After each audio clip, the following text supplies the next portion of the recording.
최근에 어떤 법안에 대해서 많은 분들이 댓글을 달아주셨습니다. 해당 법안의 철회를 요청하는 청원 링크와 함께 말이죠.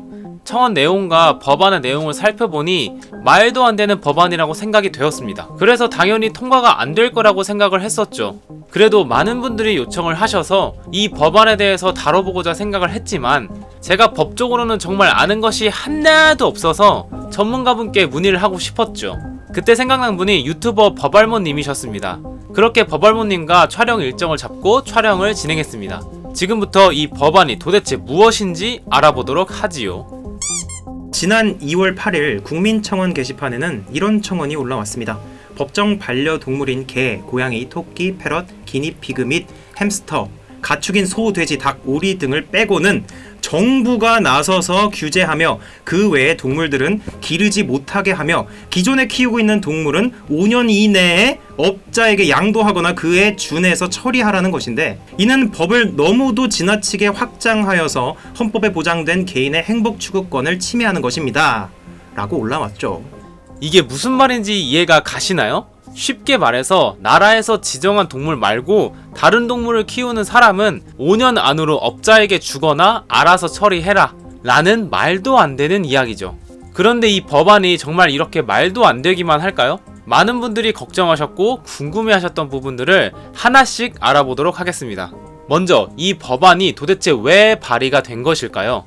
뭐 일단 지금 시국이 코로나 시국이잖아요. 네. 중국 우한 지역에서 이제 발병이 됐는데 박쥐를 통해서 전해졌다, 뭐 이런 얘기들이 많이 있었잖아요. 네. 관리되지 않는 야생 동물을 통해서 전염병이 옮기면 어떡하나 이런 우려들이 많이 커졌기 때문에 기존에 이제 관리 대상이었던 생물들 말고 그 외에 사각지대에 놓였던 야생 동물들에 대해서 지정해서 관리를 해야겠다. 네. 네, 그런 취지가 또 하나 있고, 이 야생 동물을 가지고 이윤을 추구하시는 흔히 업자라고 하죠. 네, 업자님들. 이 업자분들에 대해서 우리가 좀 가이드라인을 제시해줘야 되는 거 아니냐. 너무 지금 주먹구구식으로 하다 보니까 오히려 이 동물들에게도 안 좋고, 잘못하면 그걸 통해서 인간이 또 질병을 옮길 수도 있고 이런 위험들이 있기 때문에 좀 규제를 해야겠다. 뭐 이런 취지에서 지금 개정안이 마련이 되어 있는 것이죠. 여기서 이제 사람들이 좀 불만을 갖는 부분이, 아니 그러면 개, 고양이, 소, 돼지, 닭들로는 전염이 안 돼! 라는 이제 불만들이 맞아요. 있는데, 여기서 한 가지 우리가 기본으로 딱 잡고 가야 될 거는, 지금 이제 관리 대상군에 포함이 되지 않는 그 사각지대에 있는 애들도 같이 관리를 하자라는 게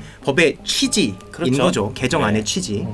그러니까 결국 다시 말해서 이 법안은 현재 그 어떠한 법으로도 관리가 되고 있지 않은 그런 동물들이 해당이 될 수 있다고 할 수 있습니다. 개정안을 통해서 그 화이트리스트라는 것을 지정해서 이 화이트리스트에 포함이 되지 않는 동물을 이제 규제하겠다, 이런 법안인 거잖아요. 그러면 이제 그 화이트리스트에 포함되는 동물들은 어떤 동물이 있는지 알 수 있을까요? 많은 분들께서 가장 관심이 있는 부분이 바로 화이트리스트입니다. 우리 애를 계속 키울 수 있느냐 없냐, 이런 중요한 문제이기 때문이죠. 일단 이번 개정안 이 자체만 놓고 화이트리스트를 얘기하자면, 지정관리 야생동물인 애들 중에서 뭐 조류, 뭐 양서류, 파충류, 뭐 이런 애들은 수입, 반입을 금지한다라고 해놓고, 네. 다만 그 뒤에 환경부령으로 정하는 애들은 신고를 하고 이렇게 수입할 수 있다, 이렇게 돼 있어요. 그렇죠. 그러니까 그 환경부령으로 정하는 애들이 기본적으로 화이트리스트가 되는 거죠. 아직 개정안이기 때문에 통과가 안 됐기 때문에 당연히 환경부령도 안 정해졌겠죠. 그렇죠. 그러니까 여기에 포함되는 아이들에 대해서는 우리가 아직 알 수 없다. 그런데 이제 조금 더 확장을 시켜보면, 이번에 지정관리 야생동물이라는 개념 자체를 정의 규정을 새로 만들었단 말이에요. 그렇죠. 이게 처음 나왔어요. 여기서 말하는 지정관리 야생동물, 이것 때문에 현재 많은 사람들이 헷갈려하는 것입니다. 말을 풀어보자면 야생동물 중에서 특정한 애들을 지정해서 관리하겠다는 말입니다. 이 지정관리 야생동물에 포함이 되면 여러분들이 걱정하시는 그런 문제들이 생길 수 있다는 것이죠. 그래서 이 특정한 동물이 도대체 어떤 동물이냐 했을 때, 지금 말하는 동물들은 일단 제외가 되는 것입니다. 멸종위기 야생생물, 국제적 멸종위기종, 그리고 뭐 유입주의 생물, 생태계 교란 생물, 생태계 위해 우려 생물, 축산법에 따른 가축, 동물보호법에 따른 반려동물, 그리고 이제 또 해양보호생물도 포함이 됩니다. 네. 그러니까 이런 애들은 일단 지정관리 야생동물이 아닌 거예요. 그쵸. 그러니까 얘네들은 키울 수 있는 거야. 그러니까 지정관리 야생동물이 얘네는 원래부터 아니었으니까 얘네는 이번 개정안에서 안 건드렸어요. 네. 얘네는 계속 키워도 되고 그냥 그대로 사시면 돼요, 같이 행복하게. 그렇죠. 특히 이제 여기에 이제 나목의 국제적 멸종 위기종, 우리가 이제 사이테스종이라고 흔히 그렇죠. 이야기하는 동물 애호가들께서 키우시는 대부분의 조류, 파충류, 반려동물이 여기에 포함된다. 사실 개인적으로 키우는 애들은 이번 개정안이 그렇죠. 통과가 되더라도 네. 거의 문제가 없다. 지정관리 야생동물을 제가 지금 간단하게 설명을 드렸지만 쉽게 말해서 기존 법의 적용을 받지 않는 야생동물이다. 이렇게 생각하시면 돼요. 하지만 이 지정관리 야생동물이 그래서 어떤 동물인지는 아직 정해지지 않았기 때문에 정확하게 말씀드리기가 어렵습니다. 아무튼 그래서 제 채널을 보시는 분들이 가장 궁금한 동물은 고슴도치잖아요? 그래서 고슴도치는 키울 수 있냐고 여쭤보신다면 고슴도치는 유입주의 생물에 포함이 되어 있기 때문에 이 개정안이 통과가 되더라도 키울 수 있다라고 보고 있습니다. 패럿은 동물보호법상에 있기 때문에 당연히 키워도 되고요. 혹시 고슴도치나 패럿 말고 다른 동물에 대해서 궁금하시다면 더보기란에 올려드린 구글 드라이브를 확인해주세요.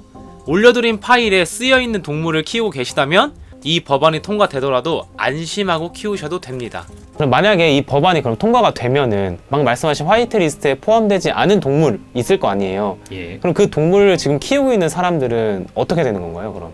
이 법이 시행이 된다. 그러면 이제 어떻게 이 아이들을 표현이 좀 그렇긴 합니다만 어떻게 처리할 것인지 이에 대해서 이제 신고를 해야 합니다.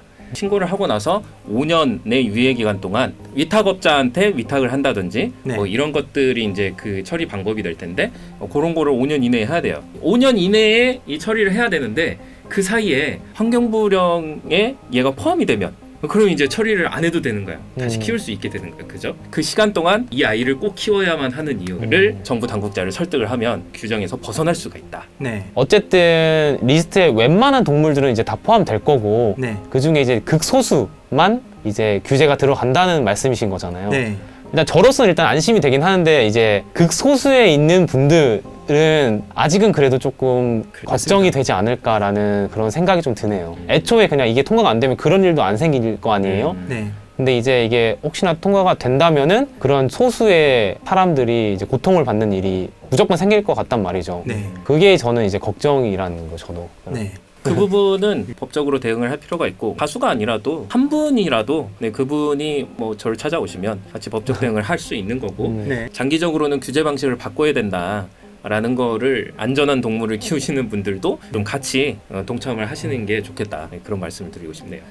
그런데 이 개정안에는 업자들에 대한 내용이 좀 많이 포함이 되어 있습니다. 그렇죠. 이 야생동물로 영업을 하는 경우에는 이 개정안의 영향을 좀 많이 받을 텐데 어떻게 영향을 받죠? 예, 개인적으로 이렇게 키우시는 분들은 거의 영향을 받지 않는다 이렇게 말씀드렸어요. 네. 이 야생동물로 인해서 이윤을 얻으시는 분들, 네. 이분들은 앞으로 허가를 받아서 이업을 그렇죠. 진행을 하셔야 되고 동물학대가 되지 않는 수준으로 시설도 갖추셔야 됩니다. 그리고 또 일정 교육을 또 받으셔야 돼요. 이런 네. 식으로 굉장히 해야 될 것들이 많이 늘어나고 네. 이걸 안 하면 과태료라든지 뭐 이런 제재가 가해지기 때문에 실제로는 이 업자들이 이 법의 주요 타겟이다 이렇게 그렇죠. 보시면 되겠고 모든 업자들이 아니라 일정 규모 이상의 업자들만 해당하는 거기 때문에 네. 소규모로 하시는 분들은 또 적용 대상이 아니다. 사실상 이걸 가지고 내가 장사를 하겠다, 영업을 하겠다 이런 마인드가 많으신 분들 네. 이런 분들이 좀 이 법에 의해서 제재를 많이 받으시겠다 이런 내용이죠. 네. 사실상 이 개정안에 대한 불만은 업자가 정말 많이 가질 수밖에 없어요. 그런데 이제 많이 퍼져 있는 내용들은 이제 마치 사람들이 기르고 있는 애들을 다 뺏어가는 것처럼 이렇게 되고 있는데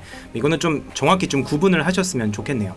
이렇게 법알모님과 함께 이번에 논란이 된 법안에 대해서 이야기를 나눴는데요. 물론 많은 분들이 걱정하실 만한 법안이긴 하지만 현재 알려져 있는 것과 사실이 조금 다른 부분도 있는 것 같아요. 그래도 해당 법안이 통과가 되면 어쨌든 고통을 받는 개인도 있을 수 있기 때문에 해당 법안이 통과되지 않길 원하시는 분들은 더보기란에 있는 청원 링크를 통해 청원 동의를 해주시면 감사하겠습니다.